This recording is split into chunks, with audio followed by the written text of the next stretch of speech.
am I calling the Salvation Army? Yes, you are. At this time, we're not doing voucher assistance. You can give us a call back in the middle or end of the month. Okay. I appreciate it. Who am I speaking with? The caseworker, Libra. Libra. Okay. Thank you, Libra. You're welcome. Have a nice day. You too. Bye. So, it's my understanding that each Salvation Army is ran independently to some degree, and that they're the city will put vouchers in place for the homeless. I went to a Salvation Army. There was a pile of clothes just thrown on the ground in the parking lot, just spread out. I have pictures, and I asked the guy who was working there if I could go through it, and he was wearing the Salvation Army polo. He said, "Sure, I don't care. It's fine with me." The manager came out, and she said that I couldn't do that. I couldn't go through this to the belongings. A lady pulls up as I'm speaking to the manager with additional clothes, and I asked the lady, "Can I go through your stuff?" She hadn't exactly put the clothes in the pile of mess outside, and she's like, "Yeah, I don't care." And the manager standing there said I couldn't do that either. And then she explained to me that these clothes are needing to be put on their shelves to pay for the rent at that location and to cover the cost of the drug program that they have. They have a drug program, and cover their services. And the Salvation Army, what they do is a lot of times the people in their drug program are very rude. They make them work at their facility for like $2 an hour, and they keep you there for at least 30 days, and you can't leave. So if you're like really in need of housing and it's like the only place to go, you kind of have to make yourself a prisoner for like 30 days. They have a lot of clothes. Like they have more clothes than I've seen at any thrift store here where I'm at. And they're nice. They're some nice clothes. And they're cheap. They are cheap, but but I was denied somebody else's offer for clothing by the Salvation Army's manager, and she told me, because I had several interactions with her prior to. She wanted. I asked for the voucher on site, and she said that wasn't how they operated. That I had to call. So I asked if I could use their telephone, and because mine wasn't working, and she initially said no. I came back the next day. Then she allowed me to. I didn't get through to anybody. I left a voicemail. Nobody got back to me. I went back to the store. They didn't call back. Um, so it's difficult. I mean, obviously, if you're homeless, getting like using a telephone can be problematic. And so I do think wholeheartedly that what is happening right now is atrocious. Those who are seeking asylum, those who are seeking refuge, whether it's from domestic violence in this country or it's from something outside of this country, um, it's if when you arrive here or you're here, you deserve to have your basic things replenished, like a couple articles of clothing. So the sweater I'm wearing right now, when nobody was looking, it was offered to me at that location, um, and and everything was stolen from me. My car was stolen. My phone was stolen. Everything was stolen from me. it's not right.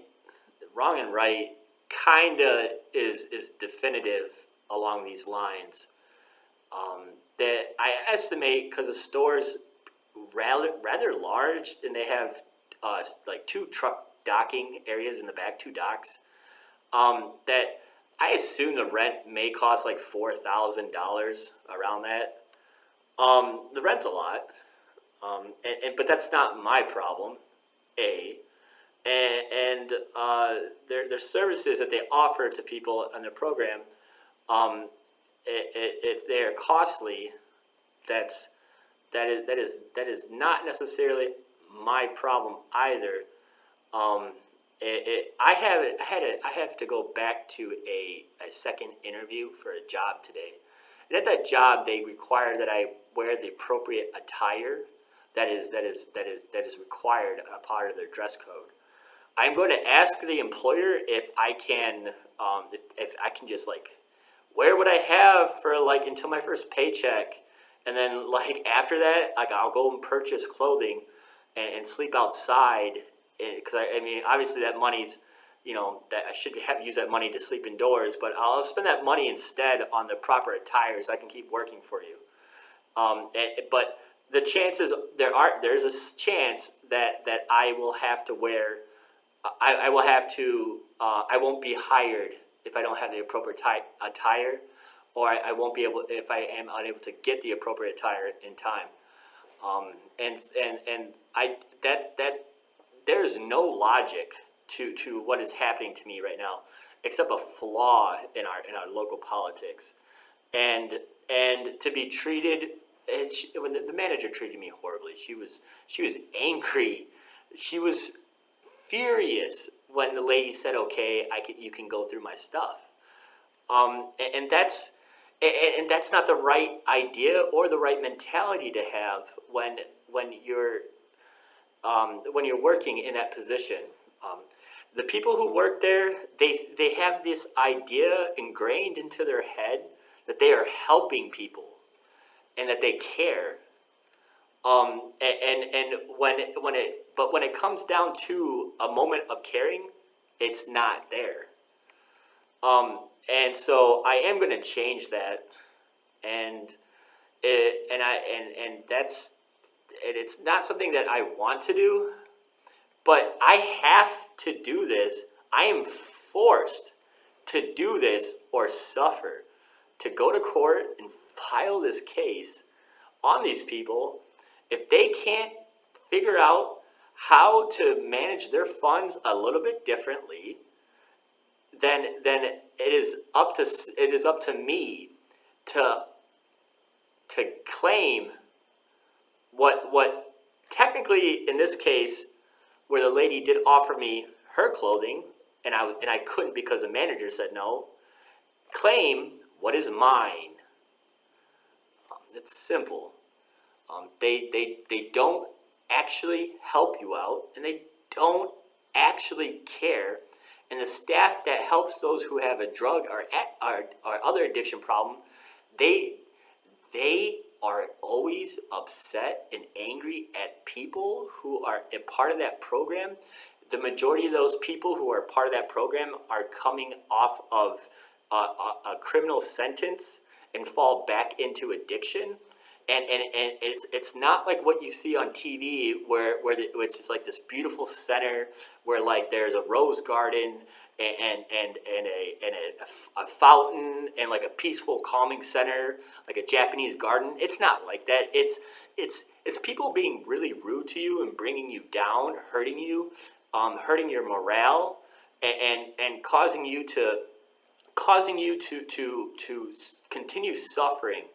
And not everybody a part of that program once again is an addict or a drug addict or an alcoholic. Some people who just need the shelter. During wintertime it's horrible out. You die in wintertime. Some people will just endure those conditions during the winter in order just to survive. And they're treated horribly. It's not okay to pay people under minimum wage, a couple dollars an hour, and force them to work in this country. It is not okay. And this country allows it because it sees the problem being controlled in a way that prevents more problems. But I am a special case where I'm not going to cause a problem. I have to go to work. I need shelter. You have a lot of money. You have 8,000 locations. And if you're paying a $4,000 rent from donations, then you have enough money to allow me to snag a couple articles of clothing and get my life back together. And then on top of that, you have enough money for to help me with housing, and you have enough money to let me go and be a human being and be free, and not give me a curfew when I work at nighttime, and if I work at night, you're not you don't like the rule is that you have to like wake up early in the morning time, and so you never get sleep if you work on third shift, and you they should have enough logic to understand that people's lives are different, and their needs are different. But in this system, it is follow the rules, get up early, stay up all day, regardless of your occupation, and they don't help with obtaining an occupation that is viable. So if you do it on your own and you end up having to suffer third shift, you have to stay up all day. They don't let you sleep, and that's a complete violation of every single law. And it's there's no logic behind it. There's nothing behind this logic except they want to have their system implemented the way they want to, regardless if it's the best system or not. And if your mission is to end this drug problem or this alcohol problem or this homeless problem, then you're gonna do it the right way. But they're not. How many times do you see somebody at the Salvation Army actually becoming a person who gains employment and gains a salary?